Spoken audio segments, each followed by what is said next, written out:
Good morning everyone. आज की इस वीडियो में कुछ क्वेश्चन आंसर सेशन करने वाले हैं। कुछ क्वेश्चन हम लोग पूछेंगे, आंसर वे लोग देंगे। कुछ क्वेश्चन वे लोग पूछेंगे, आंसर हम लोग देंगे। इस वीडियो को पूरा देखिए। Thank you.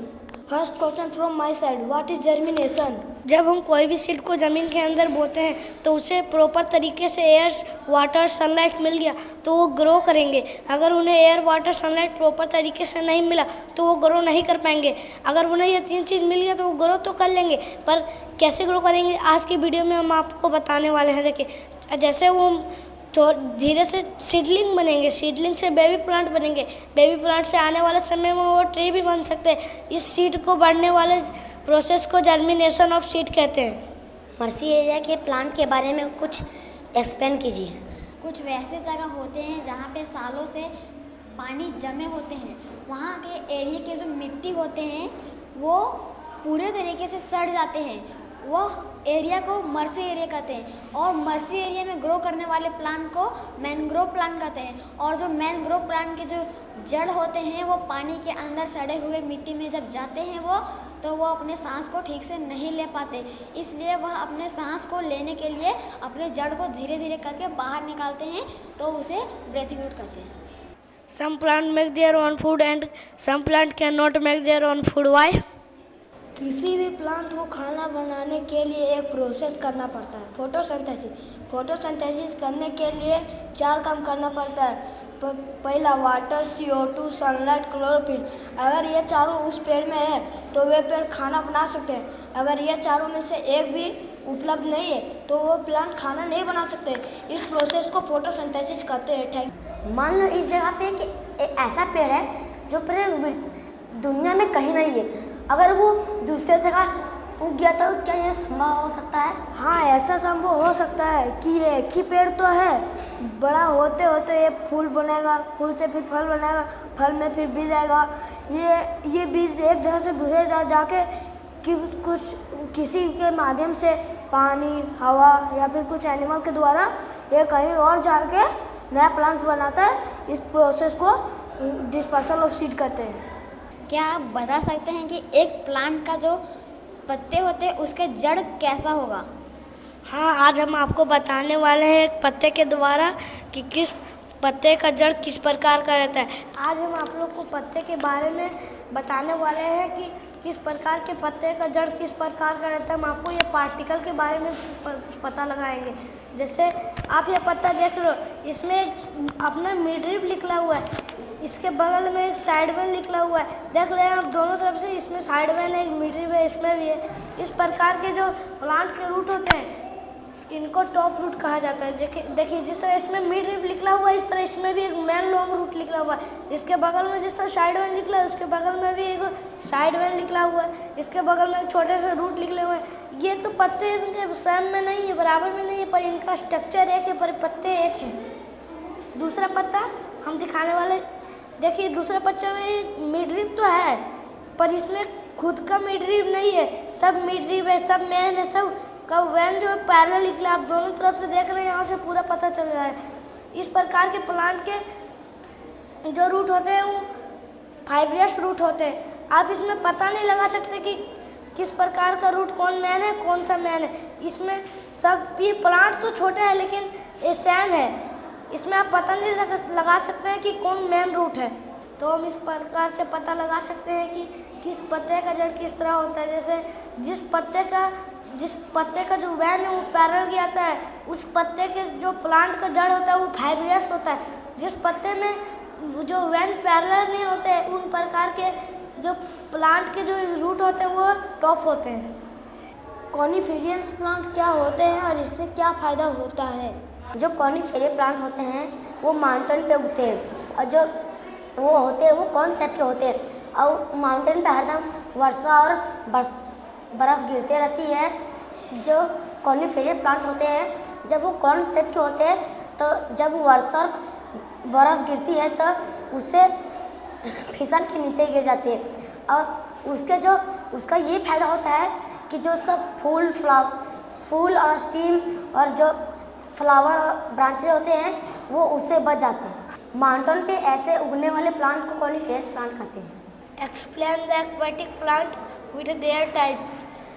कुछ वैसे पौधे होते हैं जो पानी में ग्रो करते हैं, उसे एक्वेटिक प्लांट कहते हैं। एक्वेटिक प्लांट के 3 प्रकार होते हैं, पहला फ्लोटिंग प्लांट, दूसरा फिक्स्ड प्लांट और तीसरा underwater plant. Floating plant वे होते हैं जो पानी पर स्थिर तैरते हैं, उसे फ्लोटिंग प्लांट कहते हैं। दूसरा फिक्स्ड प्लांट। फिक्स्ड प्लांट वो होते हैं जो अपने जड़ को मिट्टी में फिक्स रहते हैं, तो उसे फिक्स्ड प्लांट कहते हैं। तीसरा underwater plant. Under water plant वो होते हैं जो पानी के अंदर ही ग्रो करते हैं, उसे अंडर वाटर प्लांट कहते हैं। Explain the all part of the plant. Plant के 2 मेन पार्ट होते हैं, एक शूट और एक रूट। पहला हम आपको समझाने वाले हैं रूट। रूट जो ज़मीन के अंदर ग्रो करते हैं, दूसरा शूट जो ज़मीन के ऊपर ग्रो करते हैं। अब हम आपको बताने जा रहे हैं कि रूट में क्या रहता है, शूट में क्या रहता है। रूट में कुछ नहीं रहता है, रूट में बस एक जड़ निकला हुआ रहता है, वो ज़मीन के अंदर से पकड़ा हुआ रहता है। और ऊपरी वाला भाग जिसमें शूट रहता है, उसमें फल रहता है, फूल रहता है, उसमें स्टीम रहते हैं, ब्रांचेस रहते हैं, लीफ रहते हैं। इस प्रकार के प्लांट के 2 मेन पार्ट होते हैं, लेकिन एग्जैक्ट में ऑल ओवर में देखेंगे तो 6 पार्ट होते हैं, जैसे कि सीड होते हैं, रूट होते हैं, ब्रांचेस होते हैं, लीफ होते हैं, फ्रूट होते हैं, फ्लावर होते हैं। What is different between two evergreen plant and deciduous plant? कुछ वैसे जगह होते हैं जहाँ पे लगातार बारिश नहीं होते, वहाँ के जो प्लांट होते हैं वो अपने खाने को ठीक से नहीं बना पाते, तो वह प्लांट को अपने पत्ते का जो पत्ता होता है उसे साल में एक बार झाड़ना पड़ता है, तो वैसे प्लांट को डिसीडियस प्लांट कहते हैं। और कुछ वैसे जगह होते हैं जहाँ पे लगातार बारिश होते रहते हैं, वहाँ के जो प्लांट होते हैं वो अपने खाने को आसानी से बना लेते हैं, तो मतलब कि जो होता है वो अपने पत्ते को उसे झाड़ने का ज़रूरत नहीं पड़ता है। दोनों में यही फ़र्क है कि एक प्लांट के जगह पर कम बारिश गिरते हैं और दूसरे प्लांट के जगह पर ज़्यादा बारिश गिरते हैं। Last question for my side, धरती पे जीवन कंटिन्यू रखना सबसे ज़रूरी क्या है? अगर हमें धरती पर जीवन कंटिन्यू रखने के लिए सबसे ज़रूरी है रिप्रोडक्शन। रिप्रोडक्शन एक ऐसा चीज़ है, अगर वो हम करना छोड़ देंगे तो हम सबका स्थिति खत्म हो जाएगा। जैसे में होते हैं ट्री के साथ, अगर जो आम का पेड़ होता है वो अगर अपना आम का छोटा सा पेड़ देना बंद कर देगा तो आम का भी अस्तित्व खत्म हो जाएगा। उसी तरह होता है एनिमल के साथ, अगर गाय भी अपना बछड़ा देना बंद कर देगी तो गाय का भी अस्तित्व खत्म हो जाएगा। उसी तरह होता है वुमन के साथ, और जो आदमी है वो अपना बच्चा देना बंद कर देगी तो आदमी का भी अस्तित्व खत्म हो जाएगा। अगर हमें पृथ्वी पर कंटिन्यू रखने के लिए सबसे ज़रूरी है reproduction. Last question from my side, explain the all part of a leaf. नमस्कार दोस्तों, आज हम इस पत्ते के बारे में बताने जा रहा हूँ कि इसके कितने पार्ट होते हैं। इसके टोटल 5 पार्ट होते हैं। पहला, ये जो स्टॉक है ये टहनी से जुड़ा हुआ रहता है, इसको कहते हैं स्टॉक। और जो बीच में जो मोटा लाइन गुजरा हुआ है इसको कहते हैं मेड्रिन। और मेड्रिन के बगल में जो छोटे छोटे दोनों साइड से वेन निकले हुए हैं इसको कहते हैं साइड वेन। और जो ये पूरा पार्ट दिख रहा है इसको कहते हैं लिबुलर। और जो लास्ट वाला दिख रहा है इसको कहते हैं लिप अपेक्स। इस प्रकार इस पत्ते में टोटल 5 पार्ट होते हैं। What do you mean by habitat? कुछ एनिमल या प्लांट अपने अंदर एक ऐसा इम्पॉर्टेंट फीचर रखते हैं जिससे वो कोई भी प्लेस पे रह सके। जैसे में जो पोलर बियर होता है वो ठंडे प्लेस पे इसलिए रह पाता है क्योंकि उसका स्किन होता है वो बहुत मोटा होता है, और वो हॉट प्लेस पे रहेगा तो वो नहीं रह पाएगा क्योंकि उसका स्किन बहुत मोटा होता है और उसे हॉट प्लेस पे बहुत गर्म लगेगा। और जो कैमल होते हैं वो हॉट प्लेस पे इसलिए रह पाते हैं क्योंकि जो उसका स्किन होता है वो बहुत पतला होता है। अगर वो कोल्ड प्लेस पे रहेंगे तो वो नहीं रह पाएंगे क्योंकि उनका स्किन पतला होता है और उन्हें बहुत ठंड लगेगी। ऐसे ही जो कैक्टस होते हैं वो डेजर्ट में इसलिए रह पाते हैं क्योंकि उन्हें कम पानी चाहिए। और यही अगर जो आम का पेड़ होता है वो इधर क्यों रहते हैं, उन्हें ज़्यादा पानी चाहिए इसलिए वो इधर रह पाते हैं। इसलिए जो सारे एनिमल या प्लांट के अलग अलग जगह होते हैं रहने के लिए।